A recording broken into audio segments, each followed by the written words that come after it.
तो बेटा JEE main chemistry में अच्छा करना चाहते हो, अच्छा स्कोर चाहते हो, तो देखो यार सीधा काम की बात पे आते हैं कि कैसे उसको इम्प्रूव करना है। देखो केमिस्ट्री में सबसे पहले में हम बात करेंगे जो मेरा फेवरेट है, ऑर्गेनिक केमिस्ट्री। ऑर्गेनिक केमिस्ट्री में पहले तो अपने को पता होना चाहिए कि वेटेज क्या है, क्वेश्चंस किस किस तरह के आते हैं। जहाँ तक आईपीएससी, जीओसी एंड आइसोमेरिज्म की बात है, यहाँ से हमारा 1 से 2 क्वेश्चन फंसता है। 1 से 2 क्वेश्चन जो आते हैं इसके अंदर आईपीएससी नेमिंग बिल्कुल बेसिक लेवल की आती है, ठीक है। तो मेरे 1 शॉट वीडियो से आप उसको कर सकते हो, बढ़िया हो जाएगा, आपका काम हो जाएगा कि भाई जिससे आपका क्वेश्चन बन जाएगा जेईई मेन का। इसके अलावा अगर हम बात करें जीओसी एंड आइसोमेरिज्म में, जीओसी आइसोमेरिज्म में खासतौर पे जीओसी में एसिडिक स्ट्रेंथ, बेसिक स्ट्रेंथ और एरोमेटिसिटी खासतौर पे बहुत इंपॉर्टेंट है। ये हमें एनसीईआरटी लेवल पे ढंग से आना चाहिए। एनसीईआरटी में एसिडिक स्ट्रेंथ ना aldehyde ketone carboxylic acid, NCERT part 2 में दिया हुआ है। और अगर हम बात करें अपना दूसरा वाला पार्ट, कौन से वाला, ये जो अपना आइसोमेरिज्म है, इसमें भी ऑप्टिकल आइसोमेरिज्म खास तौर पे ज़्यादा इंपॉर्टेंट है कि कंपाउंड ऑप्टिकली एक्टिव है नहीं है, कायरल है नहीं है। तो इस तरह की आपके दिमाग में ऑर्गेनिक की इमेज होनी चाहिए। अब पार्ट आता है रिएक्शन वाला। रिएक्शन वाले पार्ट में बेटा जो हाइड्रोकार्बन है, हेलोजन डेरिवेटिव है, अल्कोहल ईथर है, यानी Markovnikov addition, nucleophilic substitution and elimination. तो की पॉइंट्स नोट कर लेना, सिर्फ सुनने से काम नहीं चलने वाला।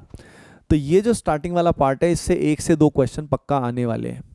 अब इसके बाद जो दूसरा वाला पार्ट बचा है अपना, जो जिसमें हमारे नेम्ड रिएक्शन, एल्डिहाइड कीटोन वाला जो पार्ट है, carboxylic acid, ammonia derivatives, amine derivatives, ये वाला जो पार्ट है, इससे लगभग 2 क्वेश्चन बनेंगे। और प्लस एरोमेटिक वाला जो पार्ट है ऑल टुगेदर, जिसमें एरोमेटिक रिएक्शंस होती हैं, Friedel Crafts reaction, diazonium salt, benzene diazonium salt की रिएक्शन हो गई, सल्फोनेशन हो गई, नाइट्रेशन हो गई, इस सारे पार्ट से एक क्वेश्चन तो बनता है। तो आप समझ रहे हो ना कि भाई कहाँ से क्या क्या बनता है। उसके अलावा biomolecule, POC, chemistry in everyday life, practical organic chemistry.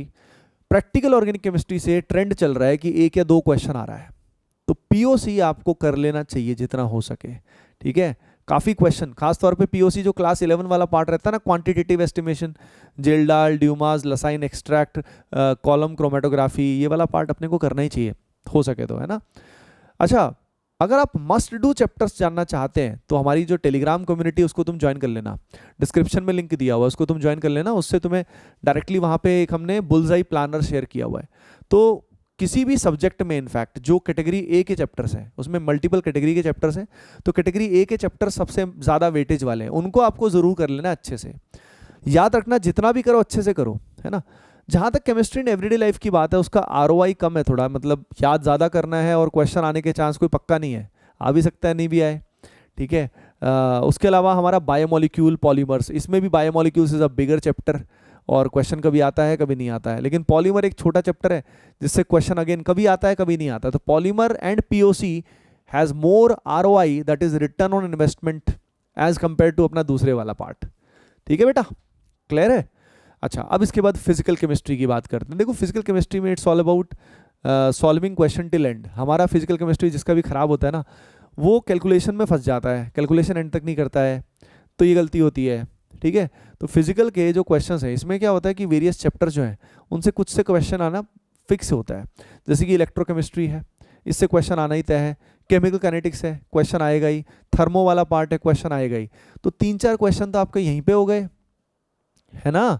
तो जो बचे हुए क्वेश्चन हमारे पास हैं वो कहाँ कहाँ से आ सकते हैं, जैसे कि कभी एटॉमिक स्ट्रक्चर या गैसियस स्टेट से कभी आता है कभी नहीं आता है, ठीक है। सॉलिड स्टेट से भी कभी आता है कभी नहीं आता है। सरफेस केमिस्ट्री से भी कभी आता है कभी नहीं आता है, समझ रहे हो। एटॉमिक स्ट्रक्चर से इन जनरल आता है, atomic structure is like relatively ज़्यादा इंपॉर्टेंट। लिक्विड सोल्यूशन से अगेन नॉर्मली आने के चांस काफ़ी हाई रहते हैं, लिक्विड सोल्यूशन से ऑलमोस्ट आ ही जाता है। तो आप समझ रहे हो कि यहाँ पे अगर इक्विलिब्रियम की बात करें, इक्विलिब्रियम से भी क्वेश्चन आता ही है। तो अब इसके बेसिस पे you can select the chapters जिसमें तुम कंफर्टेबल हो और उनको बढ़िया से करो, लेकिन ध्यान रखिए कि क्वेश्चन को एंड तक जरूर सॉल्व करो। उसके अलावा ऑर्गेनिक केमिस्ट्री के कई क्वेश्चन में ईल्ड और मोल कंसेप्ट को घुसा देते हैं, तो मोल कंसेप्ट का मिक्स्ड क्वेश्चन भी आ सकता है, या डायरेक्टली इंपीरिकल फार्मूला या मॉलिक्यूलर फार्मूला निकालना, या कंबशन मेथड से जो हमारा इंपीरिकल फार्मूला मॉलिक्यूलर फार्मूला निकालते हैं, ये स्टोइकियोमेट्री का काफ़ी इंपॉर्टेंट पार्ट है। रिडॉक्स से एज सच डायरेक्टली ज़्यादा क्वेश्चन आने के चांस नहीं होते हैं, ठीक है, कम कम होते हैं, समझ गए बात। तो इस सब का अपने को क्लियर फंडा होना चाहिए। और मैं इवन फिजिकल में भी आप एनसीईआरटी को ढंग से कर लो तो भी आपका काम हो सकता है, इवन इन फिजिकल। लेकिन you have to try more and more questions, है ना। अभी भी मैं बोलूँगा जितने चैप्टर्स करो बेटा उतने अच्छे से करो। अब इनऑर्गेनिक केमिस्ट्री की बात करते हैं। कई स्टूडेंट परेशान हो जाते हैं, अरे sir inorganic is an exception, Kota factory ने हमें बताया था। वाह मेरे बेटे, कोटा फैक्ट्री किसने बनाया था उसके बारे में सोचिए आप सभी, है ना। तो ठीक है, तो इनऑर्गेनिक केमिस्ट्री ढंग से पढ़ें तो बहुत बढ़िया, बहुत सही रहता है, काफ़ी स्कोरिंग रहता है। आप जानते हो अपना periodic property and chemical bonding से 2 से 3 क्वेश्चन उसी से आ जाते हैं, और अगर इसमें कोऑर्डिनेशन केमिस्ट्री को हम जोड़ दें तो अपने 4-5 क्वेश्चन, 50% इनऑर्गेनिक तो हमारा इसी में कवर हो गया, 50 to 60%। कोऑर्डिनेशन से नॉर्मली 2 क्वेश्चन बनते हैं, तो समझ रहे हो 4 से 5 क्वेश्चन इन 3 चैप्टर से आ जाएंगे हमारे। और अगर तुम्हें स्ट्रक्चर्स बनाने आते हैं ऑक्सी एसिड्स के, आपको अगर पता है कि परऑक्सी लिंकेज कहाँ होती है, डाई सल्फर सल्फर सल्फर की लिंकेज कहाँ होती है, अगर आपको स्ट्रक्चर ठीक से आते हैं, उसमें भी पी ब्लॉक वगैरह के काफ़ी सारे क्वेश्चन आपसे वैसे ही हो जाएंगे। P4O10 में कितने POP बॉन्ड्स हैं, इस तरह के क्वेश्चन कॉमनली आते हैं। बात समझ में आ रही है क्या आपको? तो ब्लॉक केमिस्ट्री के स्ट्रक्चर बेस्ड क्वेश्चंस तो आपको केमिकल बॉन्डिंग की हेल्प से हो जाएंगे। तो इसलिए इनऑर्गेनिक केमिस्ट्री तो मतलब गॉड लाइक है भाई, और इसमें again NCERT is like pure gold. जहाँ तक अब रिएक्शन वाला पार्ट है, रिएक्शन मतलब एस ब्लॉक, हाइड्रोजन और पी ब्लॉक का जो भी रिएक्शन वाला पार्ट है, रिएक्शन वाले पार्ट को लिख लिख कर देखोगे तो याद हो जाएगा। वैसे याद नहीं होगा ऐसे देख के पढ़ रहे हो, लिख लिख कर देखो बेटा, याद हो जाएगा, समझ में आ जाएगा कि कैसे हो रही है रिएक्शन। ट्राई टू अंडरस्टैंड कि कैसे हो रही है, वो आप कर लोगे उसको।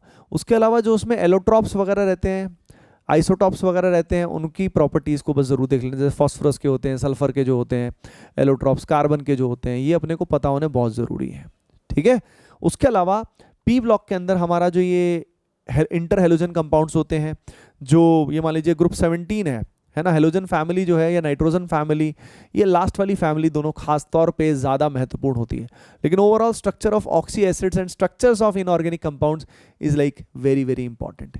इन्वायरमेंटल केमिस्ट्री में अगर हम देखें तो स्मोक का क्या कंपोजिशन होता है, एसिड रेन का क्या रहता है, ये बेसिक चीज़ें अगर हमें याद है तो बहुत बढ़िया रहेगा, इससे डायरेक्ट क्वेश्चन आ जाता है।